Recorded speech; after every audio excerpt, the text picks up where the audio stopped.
Omulabi wa BBS telefayina eyaffe enkwaniriza era nenkwebaza okubanga weekumira ku telefayina eyaffe buli lunaku. Telefayina yaffe yeewaayo kutusaako bya nsonga era nga mu byo ekigendwa kibeera gwe kubatambulira mu kumanya okola okusalawo okutuufu ku buli nsonga ez'enjawulo. Twasalawo ku lunaku olwokutaano ssaawa 2 tukutusaako program Ttaka Yennyaffe, nga program eno Ttaka Yennyaffe ekutusibwako bannaffe ba Buganda Land Board. Buganda Land Board kitongole kya Bwakabaka ekivunaanyizibwa ku nsonga z'ettaka. Olunaku olwaleero mu program Ttaka Yennyaffe twagala ddala okutunuulira ebigenda maaso mu nsi yonna nenewane waffe ate twefumiitirize y'ensonga y'obutondebwensi. Tulabye amawanga g'ebweru nga galina kati omusana pereketya era nga gutandise n'okukwata awo nno omuliro ne gwokya okusaanyaawo ebitundu ebinene. Ng'okutya bwe kuli tuwana waffe Uganda singa tetufaayo ne tuzukuka okugenda maaso n'okuba nti tutunuulira obutondebwensi ng'ensonga enkulu kiyinza otuviirako akabasa. Twafunye emboozi y'akafubo wakati waffe ne ssentebe wa disitulikiti ey'e Wakiso ng'ono nno ye mukadde waffe owekitiibwa Matia Lwanga Bwanika. Matia Lwanga Bwanika abadde w'amaanyi nnyo oba wankizo, oyinza ogamba nti abadde voko nnyo mu kusitula eddoboozi naddala mu kukuuma obutonde bw'ensi. Naye abaffe kiki ekiviirako oba oliawo ebintu bino okulemererwa oba bo bennyini abakulembeze okulemererwa? Ani avunaanyizibwa omutuufu? Abalima mu ntobazi, abazimba mu ntobazi, abatemye ebibira n'abalala. Twebaza nnyo Ssaabasajja Kabaka olw'okututeerawo emikutu gino kwe tusinziira okuwuliziganya n'abantu ab'enjawulo mu nsi yonna, ate n'okwongera okumanyisibwa okuva mu bantu ab'enjawulo awamu n'okubaganya ebirowoozo. Kuba buli muntu aba n'endowooza ye naye bwe mukubaganya ebirowoozo mujjamu ekisinga okubeera ekirungi. Tumuyozaayoza nnyo baffe olw'okuweza emyaka 3 ng'atudde ku Namulondo. Tusaba omutenzaggulu ayongere omutukuumira. Ate ku lwange nga Matia Lwanga Bwanika n'ab'omu maka gange ne mwebaza nnyo mu ngeri ey'enjawulo. Ssaabasajja Kabaka okunjatula erinnya. Ssaabasajja Kabaka n'asiima emirimu gye nkola. Ssaabasajja Kabaka kyanzizaamu nnyo amaanyi, sijja kutiiririra wangaala nnyo ayibeene. Tuli ku mulamwa mukulu nnyo ogwa okutunuulira obuvunaanyizibwa naddala ku nsonga z'obutonde bw'ensi naddala muffe abali mu gavumenti. Gavumenti kintu kigazi, naye nga gavumenti ebeera n'enkola kye tuyita policy, ate bino ebeera n'amateeka. Twali tufunye omukisa nti mu ssemateeka ne mu neteeka eriteekawo gavumenti ez'ebitundu baatuteerawo enkola eya decentralization nga bagamba nti obuyinza President bw'alina Museveni waggulu ku senta e Kampala bugabanyizibwa ne bukka wansi, era nga gavumenti eyandidiridde President Museveni bw'ova ku yiye eyandadde gavumenti eya district, ate gavumenti eyandibadde eddirira district ng'era yeesembayo yegombolola. Zirina amannya ag'enjawulo mu Luzungu naye mu Luganda byonna biba bitegeeza kyekimu. Waliwo ekyenjawulo ate era mu tteeka nti tulina obukiiko obw'ebyalo bwe tuyita LC1 n'obukiiko obwe LC2 obw'emiruka. Obwo obukiiko buyambi bwa kutebenkeza nsi naye teziba gavumenti, era mu mateeka obukiiko obwo tebuwawaabira ate era tebuwawaabirwa mu kkooti. Kati kitegeeza omulimu gwabwe ng'otunuulidde etteeka eriri kuteekawo balinga abakozi ba bulungi bwa nsi bannakyewa, naye ate nga bye bakola okusinziira mu nnambika y'emirimu egyaffe egya local government babikola nga kwe tusinziira gye tutandikira, kubanga bo beeba ffenna buli muntu ne bw'obeera oli mubire era olina ekyalo gy'ova, ne bw'obeera oli president, ne bw'obeera minister, ne bw'obeera MP, olina ku kyalo kw'ova mu zooni. kakati nekitegeeza nti administrative unit mu byenkulembera we tutandikira yadde nga si gavumenti naye ffe aba local government byonna bye tukola bisinziiraawo. Kati bwe tumala okuvaawo ne bigenda ku muluka gye tuyita LC2 kakati bwe tumala okuva mu administrative unit ne tutandika gavumenti ey'ebitundu esembayo okuba eya wansi yegombolola. Egombolola yonna erina obuyinza obuwaaba n'obuwawaabirwa era gavumenti ejjudde. Gavumenti erina pulezidenti waayo nga ye chairman wa LC3, erina palamenti yaayo nga ye kanso ku gombolola, ate nebeera n'abakozi okuviira ddala kwavunaanyizibwa ku nsimbi n'abakozi gwe tuyita amannya ago gakyuka nnyo naye kati oluusi tumuyita SACAO, senior assistant administrative chief administrative officer, abamu edda twabayitanga ba sub county chiefs. Naye ate era njagadde era tutunuulira amannya gano nti gajja gakyuka. Mu Luganda gasigala geegamu naye mu Luzungu waliwo ebitabula abantu, kubanga awamu osanga nga bagiyita zone kyekyala, abalala nga bagiyita village, abalala nga bagiyita seero. Ekyo kisinziira mu nteekateeka naddala ffe kati ng'abaawakiso engeri gye twafuukedde ekibuga. Buli kifo kyonna kyonna kasita mu malo kisuumuusa ne kibeera ekibuga. Ekyalo kyakyo kiyitibwa seero oba zone, naye ate bwebeera sub county nga kyalo tukiyita village. Kati n'abakozi bwe bate bwe bali nti bwe tutuuka ku gombolola tulina egombolola gye tuyita sub county, yegombolola y'ekyalo ekiwedde.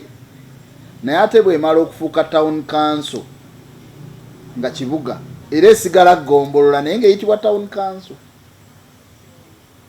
Era emirundi egimu ba chairperson ab'amagombolola aba LC3 bamanyi okubayita ba meeya naye nga mu mateeka abeera asigala chairperson wa LC3. Kati mu kifo ekikuze okusukka ate ku town council gye tuyita municipality ebeera LC4 Nazzikuno lye lyabanga essaza nga bw'olaba Busiro oba Kyaddondo, naye mu nkola eya local government essaza ye municipality kasita kibeera ekibuga. Era municipality ekola ebintu bingi kubanga ojjeko okubeera essaza era ebeera ne constituency yayo obwebange n'ebeera ne meeya mu mateeka ga local government. Meeya atandika gwe tuyita meeya mu local government yewe LC4 owa municipality. Kakati naye ate municipality ezo nazo zikolebwa magombolola. Municipality teyinza kubeerawo yokka nga terina gombolola za njawulo, naye gombolola ezikola municipality tuyiziyita divisions. Ekyokulabirako nti nga Nansana erina Nansana division, erina Nabweru division, erina Busukuma division ne Gombe division. Actually Nansana yemu ku municipality ezisinga obunene mu Uganda mu bantu ne mu size. Kakati eyo nayo government nti ziri egombolola ennya yadde nga we zirina ate zirina essaza erizitwala ye municipality nga nayo nga bwe nagente egombolola government ezirina ababaka abazikiikirira nga ba councillors, zirina executive ne town clerk n'abakozi ebeera government ejjudde.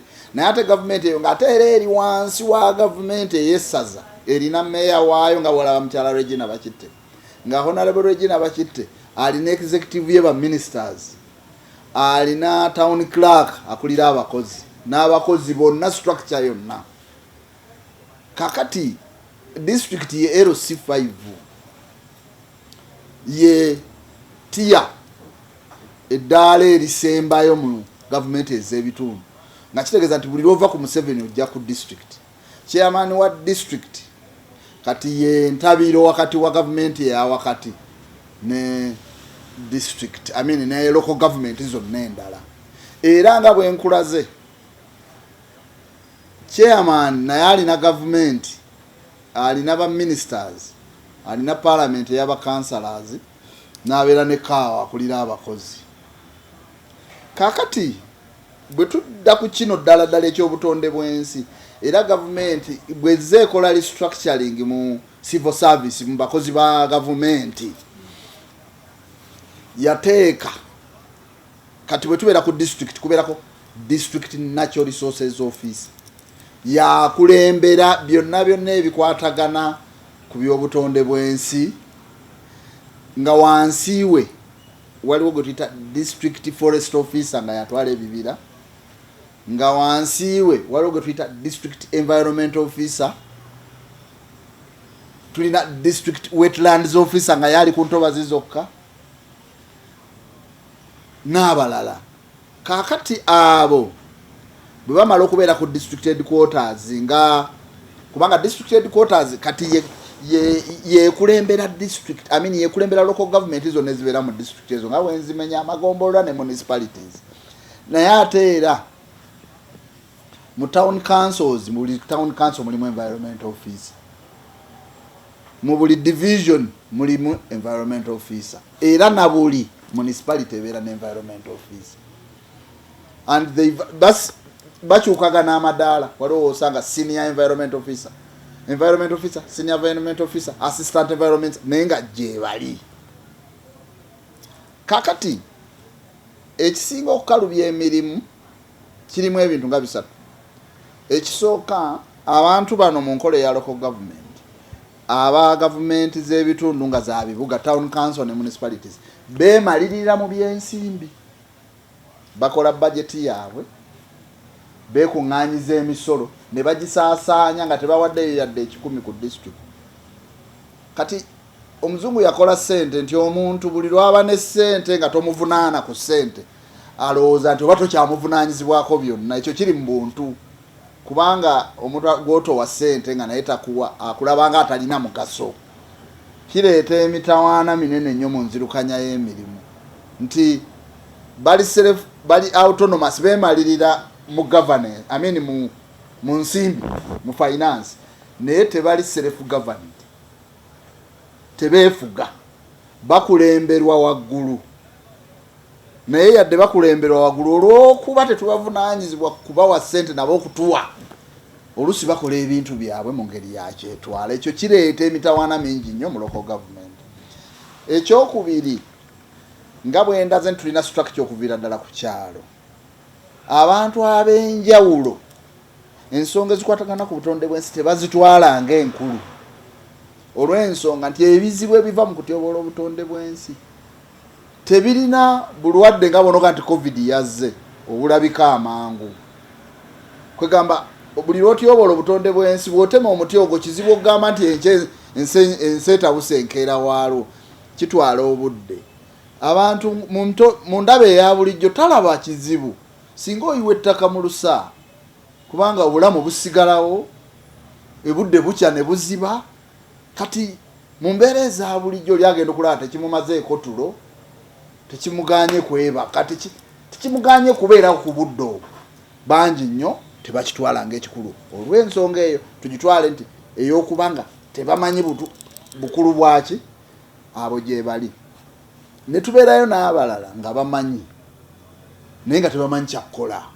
Oli n'alaba ekizibu, kankubuulira abantu bangi abatagenda mu offices kufuna service naye nga alowooza nti mu office tewagendwa.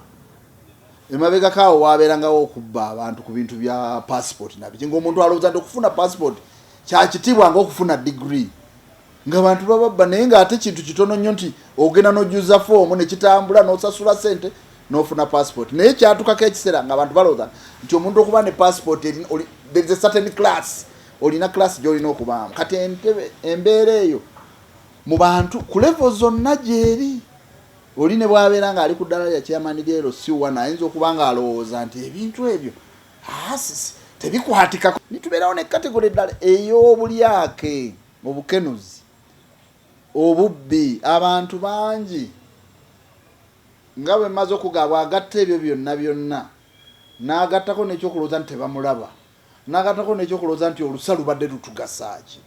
Bw'afuna omugezigezi ng'alinawo ku ssente yamwesooka n'amuwaayo, tamubuulira kituufu nti kyagenda okukola kibi, naye amuwanga amanyi nti bw'afuuka mukwano gwe bijja kukomaawo. Era omutawaana gwe tusinga okuba nagwo mu structure eyo yonna nga bwegikola. Kakati wetunulira district ya Wakiso erina abantu 3,700,000, erina eggombolola 27, kuliko n'ebizinga 4. Nze nsula Ntebe eno side Kajansi Town Council, ndimanya ddi ekiri e Kawanda. Nandibadde nkitegeera nga structure zino zonna zikola. Nkugambye tulina LC1, tulina NET2, n'otuuka ku ggombolola. Naye ate bw'ogenda ku ggombolola kyenkana buli kazooni kalimu bakansala 2 abatula ku ggombolola. ate bw'omala okutuuka ku Gombolola ate buli division n'abakansala nga bana abakiika ku municipality ate bw'ogenda okutuuka ku district enkana buli municipality n'abakansala nga 18 abajja ku district. You see, ezo na structure z'abakulembeze n'ekikwewuunyisa nti emirundi egisinga nze bwe mba nfuna information amawulire agakwata ku kutyoboola obutondebwensi ate tekatera kuva mu bakulembeze ngajja ku bantu ba bulijjo naye nga structure eringi kulaze weeri kati ako ke katyabaga ke tulina kitegeeza nti kirimu emitendera mingi. Ekisooka nti waliwo abamanya nga bamanyi n'obukulu naye ne babeera nga beegasse n'abakyama nga balina engeri gye bakifunamu ne wabeerawo ababe tebinkwatako ne wabeerawo n'abatalowooza nti buvunaanyizibwa bwabwe. So kati ekyo ne kibeera awo tufunye ekizibu. Abantu bangi nnyo batabulatabula obwannannyini n'okutyoboola obutondebwensi. Kyentegeeza kye kino, abantu bangi balina ebyapa nga biri mu lusa, nga biri mu ntobazi, nga biri mu bibira.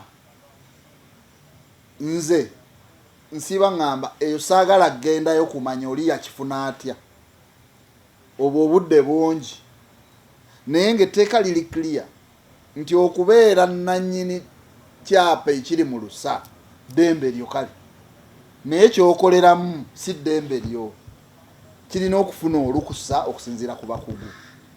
Naye abantu bangi naddala abakulembeze baffe bawubusibwa. Oli bw'ajjayo ekyapa ng'amusanze alina ebikyamu byakola mu ntobazi n'amugamba kikino ekyapa lina ettaka lyange, yalowooza nti kiwedde kubanga ono nannyini. Naye ng'etteeka si bwe ligamba, ffe tukukkiriza gwe nannyini awowawo period, tetuganye. Naye kyolina okukolerawo kirina okuba nga kirina olukusa olw'ensonga abakugu balina okujja okukyekennenya okulaba nga tekyonoona ki. Abantu kye batamanyi nti osanga obutondebwensi bwa wano mu Uganda, wano wali tuli mu Emmengo, nga bufugibwa Ethiopia, nga waliwo ekiyinza okukolebwa Ethiopia oba Egypt ekityoboola obutondebwensi nga ffe tugenda okubonaabona. Kyentegeeza kye kiri, oli ayinza okutunuulira olusa ng'alulabanga oba olulwe naye nga kyagenda okukola kitta kyenkana essaza ddamba oba eggwanga lyonna oba region. So kakati abantu bangi mu ngeri y'olukujjukujju abafunye ebyapa mu bifo ebyo eby'engeri bwetyo, naye ffe tugamba n'etteeka ligamba wawo kale naye kyogenda okukolerawo kirina emitendera mwe giyitibwa okola application. Nga bwe nkugambye nti ku buli ddaala lya gavumenti kuliko abakugu abo, waki ne bwe togenze mu LC1 ne 2 naye genda ku Gombolola ekutwala kuba wali environmental officer okutekeyo application nti ngenda kulunda byennyanja, kubanga ekyo nakyo njagadde kitegeerekeke. Waliwo enkulaakulana nnyingi ezikkirizibwa mu bifo bwe bityo, ekyo nakyo ndoza kikulu nnyo okukimanya.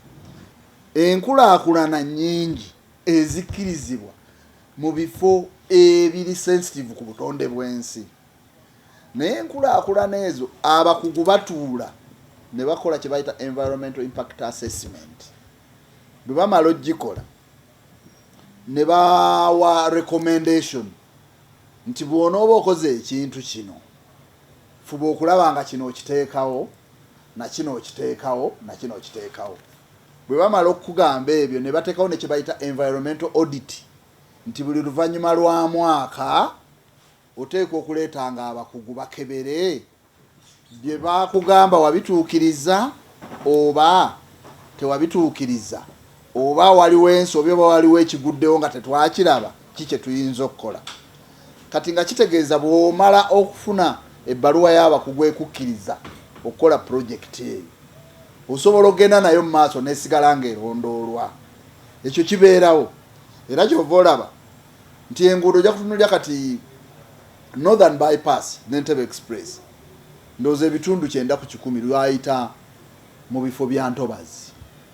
Naye singa weegendeza nga watuukayo nga bakola, ojja kulaba nga lwe baatuuka nga wali olutobazi ng'enkola gye bakolawo ya njawulo.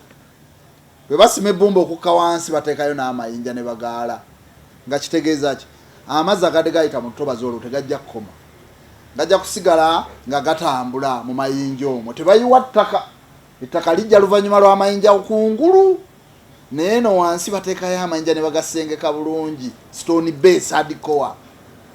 Kati amayinja ne gakola ebintu bibiri, okuleka amazzi nga gatambula n'okufilitalinga okugasengejja. Kati ebyo byonna bali abakugu baba babikoze nga babiraze ba engineer ne ba consultant nti bonootuka wanookola bwoti.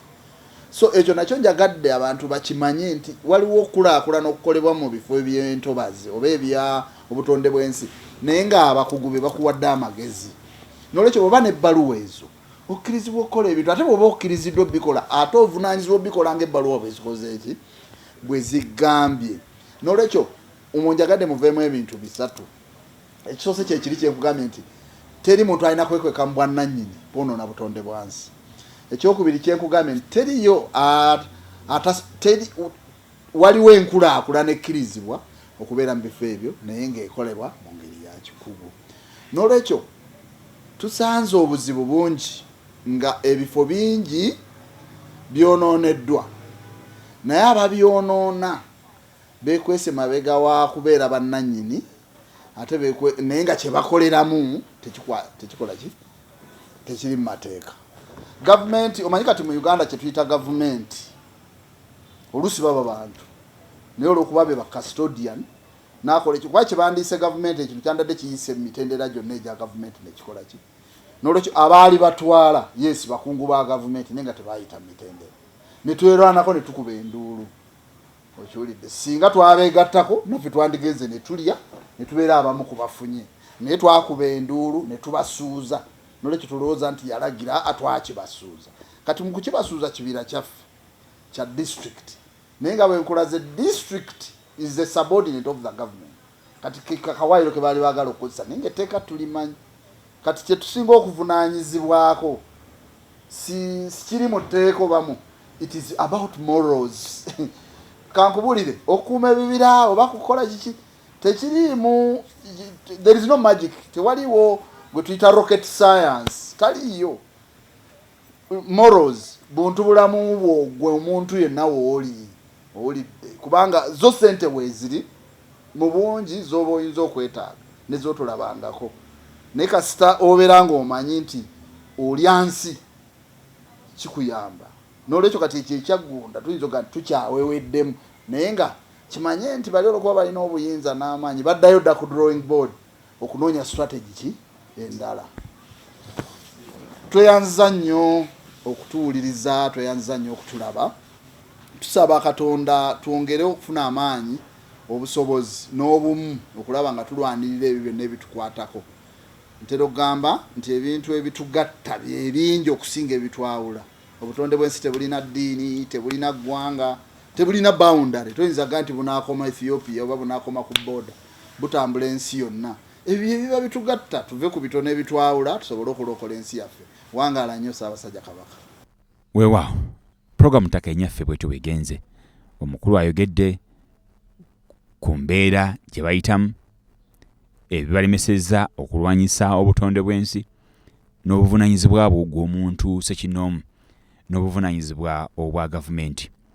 Twetaaga okuddamu okwefumiitiriza okutegeera nti obutonde bukulu, ate n'okumanya nti wadde olina ssente naye ate okwonoona obutonde bw'ensi oba ogenda mu maaso nakutaataganya bulamu, nabwe ekyo tulina obukuuma okwewala ebiyinza okutuviiramu ebitayinza kubeera okwewala ebiyinza okutuviiramu ate biyinza okubeera eby'omutawaana okusinga ku ebyo bye tulaba. Nze Morris Mukibi Omugave, sigala ng'olaba terefayina yaffe. Ayi Katonda kuuma mu maaso moogi.